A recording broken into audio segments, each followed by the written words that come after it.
Yes. Okie dokie dokie dokie hokey dokie dokie dokie. Yay! We're up and on. We're live here from Plantation, Florida, at the home of our dear friend, Dr. Helen Turnbull. And we are excited about being here. I think it'll be okay. Just in case. There we go. So it won't. There we go. All right. My wife is being creative. We're being creative. We're here. I was speaking in Florida. We did a marriage seminar at the Now Church. Now Church, Worship in the Now, on Saturday. Saturday. The 9th. The 9th. There you are. There's your computer with your information. We got information for you tonight. And so we did a marriage seminar Saturday night, and then I spoke for the worship experience on Sunday morning. And we've been traveling all day from one place to the other here in South Florida, and we weren't sure if we were able to get all the technical information right to do this, but we were blessed to be able to be in the home of Dr. Helen, and we're here for this program. We want to first start today's message by saying greetings to everybody wherever you are around the world. We're getting people from all over the world who are joining us.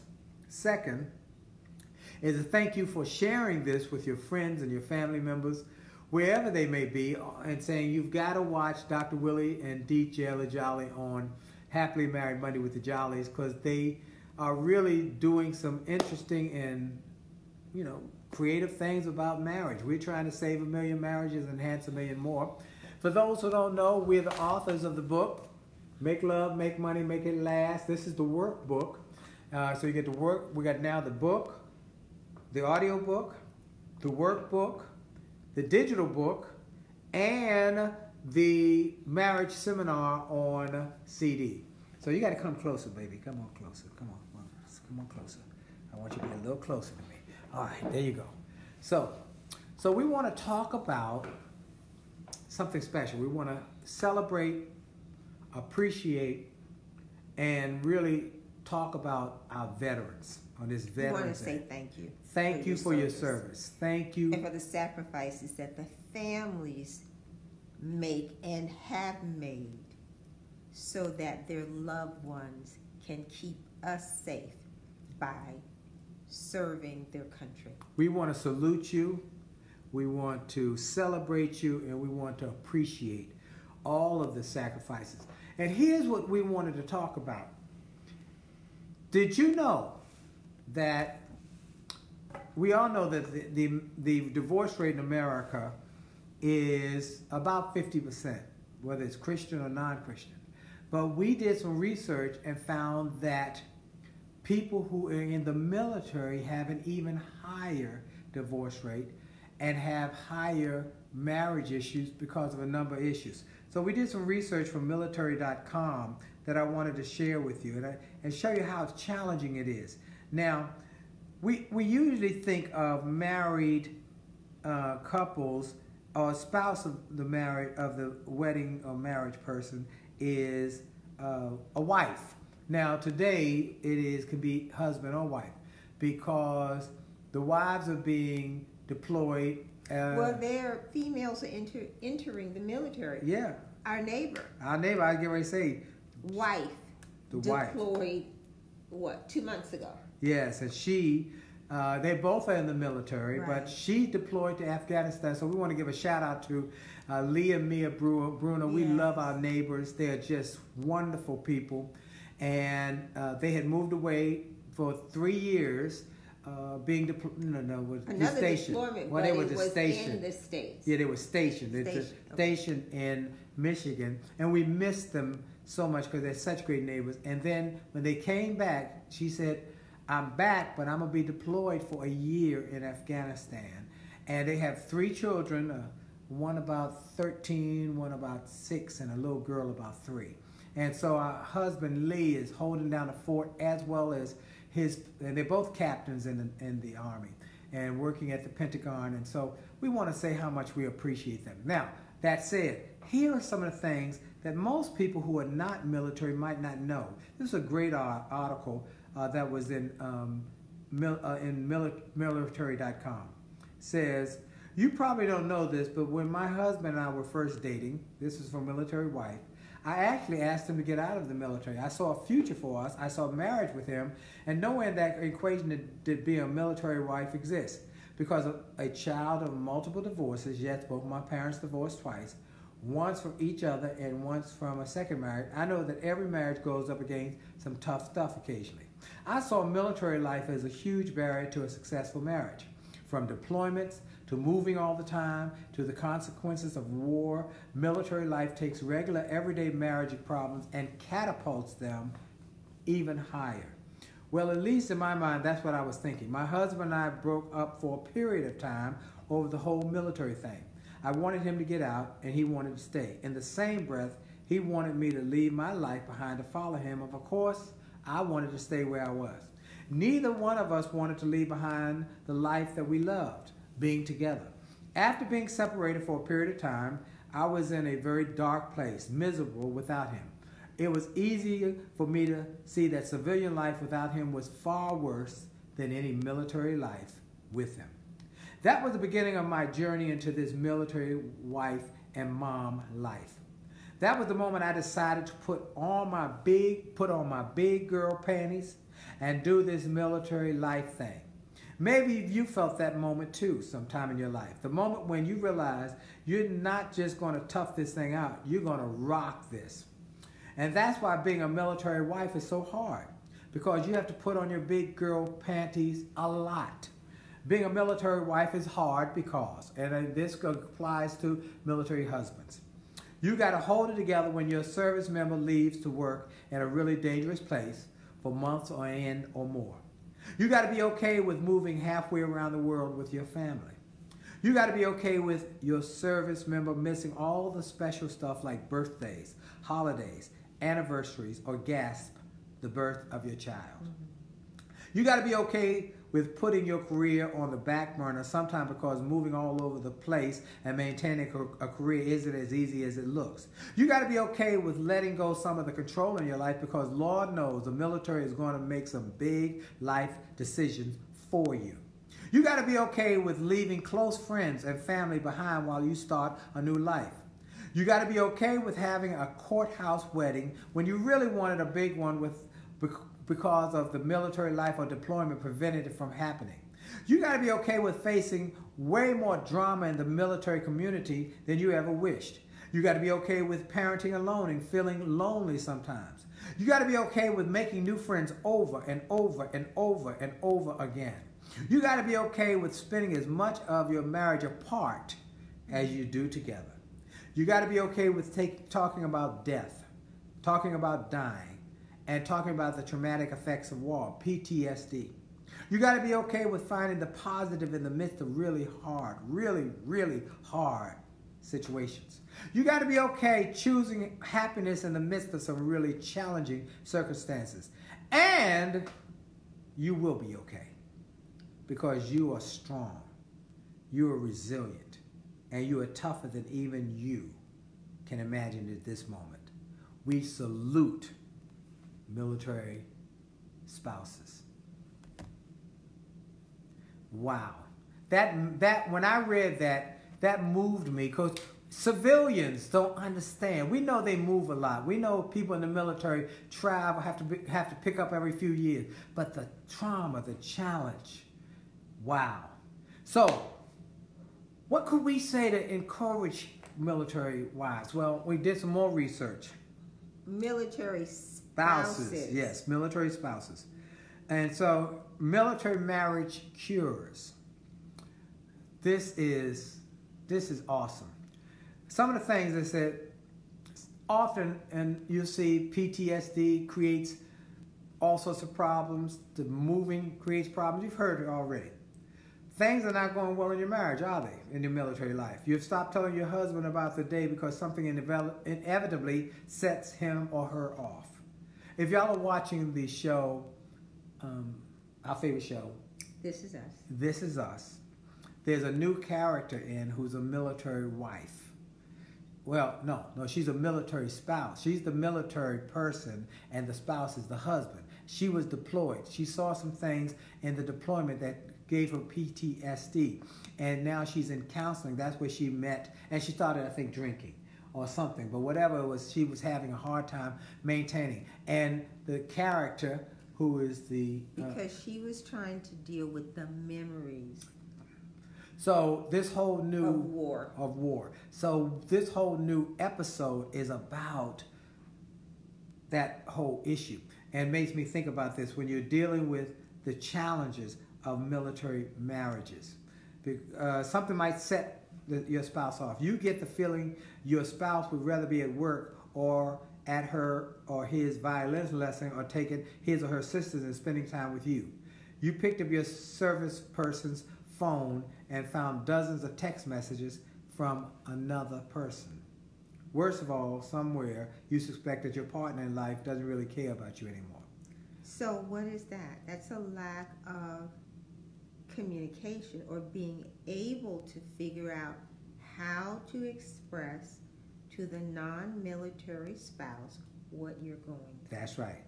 So that's why counseling. So I want to get to that. Being married to the military person can be harder than we expect. The unforeseen challenges we face are our civilian our civilian friends don't understand. Most military marriages have rough spots from time to time. No, most marriages have rough spots from time to time. Military couples say that those rough spots are even more intense. So, what do? Well, one of the things you do is what Dee just said. It is critically important that you get professional help and counseling. Now, you really can't do it alone. No, you can't do it. You cannot do it alone. And it says... because those of us who are not military don't understand what it is that you do. And one of the things is sometimes as a military spouse, you might have to get individual counseling because your spouse might not want to get counseling. Yes. But you got to go get counseling. Now, here's the one, though. Here's the one I was... Many would say, well, I'm just going to get a divorce because it's tough. They said something very profound here. You must be mindful and know that military divorce is more difficult than non-military divorce, a civilian. Why is that? Because you've got a lot of all sorts of military technicalities that are involved. So it says, no, divorce will not be easy. If you feel that divorce is inevitable, know that it is not going to be an easy process. So you have to get someone who specializes in military divorce. Military couples report that it is much, much more complicated than they expected, especially if children are involved. Going through the process of marriage counseling and doing the work you and your partner need to do, make the marriage move forward, may be much more easier than the process of military divorce. Wow. Now that was a wow. But many people in life say, well, I just get a divorce and go on. But this, you have to count the costs, as we like to say. What's more difficult? The divorce or the work it takes to stay together? I have had friends and family members who were military, who went through some tough moments, and they decided to do the work. It was tough, but now I got one I can think about right now, and they're doing great. They're doing great because they went and did the work, and they stuck together. You know, in the book, we talk about friends first, that how critical it is to have friends who you're married to. Your best friend is your marriage. Your best friend in life is the person you're married to. She's my best friend. No question about it. We talk about everything. Now, if your best friend is in the service and as a military person. And their personality seems to have changed as a result of the experiences that they had while they were deployed, it means that working at communicating with each other and getting counseling is even more critical. More critical. So that's first. Second, make God an equal part of your marriage. We've said this over and over again. And this is chapter number 2 in the book. That the triangle of marriage, we call it the triangle of marriage, has 3 corners. each corner has a value. Now, if you got 100% in the triangle, that means that it has to be split in thirds. 33%, 30%, 33%, which leaves 34%. That's God. We say run everything through God. The successful marriages we've interviewed people have all said the same thing, that they make God an equal part of their marriage. In fact, he's the majority owner. So if you're a military family, and we first salute you, and we celebrate you, and we honor you for making the sacrifice to serve which us. Which is a sacrifice for your children, for your spouse, yes, for all of your relatives. So, but then you get that triangle, and you run it through up to top. There, God. The third one is decide to make it last. You must decide to make it last. Love is an emotion. Anger is an emotion. Happiness is an emotion. Marriage is a decision. So if you're going to be happily married, you've got to make the decision to make it last. There will be tough times, whether you're in the service or not, whether you're in the military or not, whether you are a trucker or whatever your career is, there will always be challenges. But it's a decision. It's not a I try to win or I try to make it to stay together. I decided this is it. And you decide to put in the work. You got to put in the work. So we want you to and then the fourth one is communicate. Talk about everything, your hopes, your fears, your hurts, your pains. And talk about the need to get help. Need to get help. And if somebody, and remember, if you talk about the need to get help, sometimes people might not be apt to listen, so you do the 4 F's in the communication. Friendly, never hostile, don't start a difficult conversation angry. Frank, this is how your actions or your behavior or your words make me feel. Be friendly, be frank. Not frank, you did this or you did that and here's why you did it. No one knows anybody's motivation except that person. You can assume, but you don't know for sure. So, you want to be friendly. You want to be frank. Here's how it made me feel. Here's how it made me feel what you said today or what you did or what you didn't do. Be fair. Then you say, let me hear your side. Let's talk about it. Give me your thoughts. And then finally be focused on a win-win, on a positive ending. If you focus on those, I won't go through all 10 of them, but if you focus on those 4, be friends first, make God an equal part of your marriage, decide to make it last, and talk about everything. If you get on those, I believe you can go through the tough moments.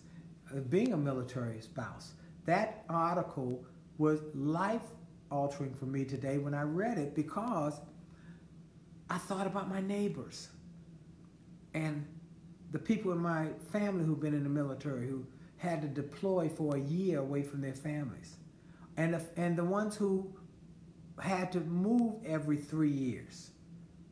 Now, they got to see all parts of the world, but they had to make new friends each time. They had to change schools each time. They had to leave loved ones. They had to miss birthdays and anniversaries and childbirths and all sorts of things. So we want to celebrate our veterans. God knows we love you. We appreciate you. We salute you.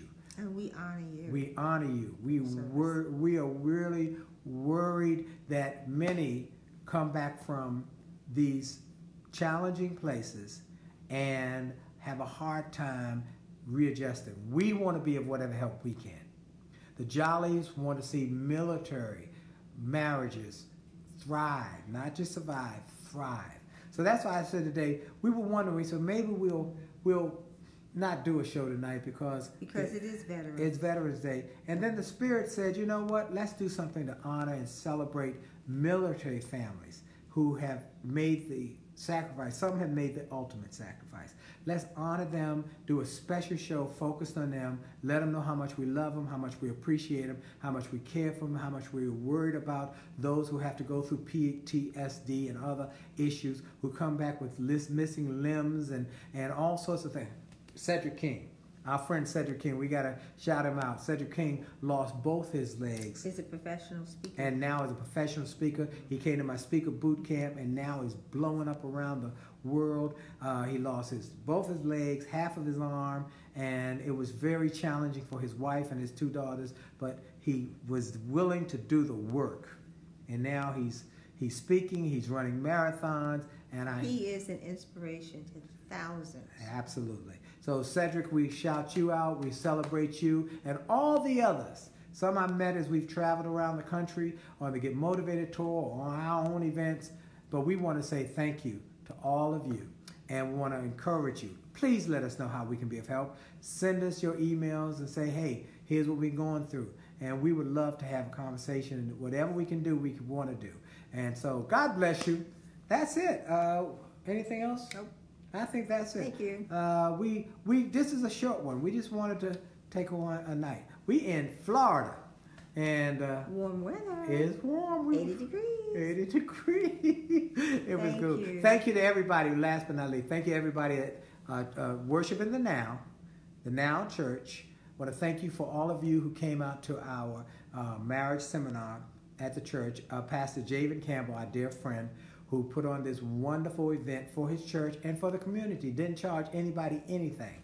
So that was really great. And so many people bought the new workbook and bought, books and so forth. So I want to say thank you for that, and God bless you. And last but not least, we're going to be trying to find a way to do something digitally so that we can reach people who are maybe in different places. Oh, that's it. Jolley out. Beautiful kitchen. Beautiful kitchen. Beautiful home here in Florida. And so God bless y'all. Jolley out.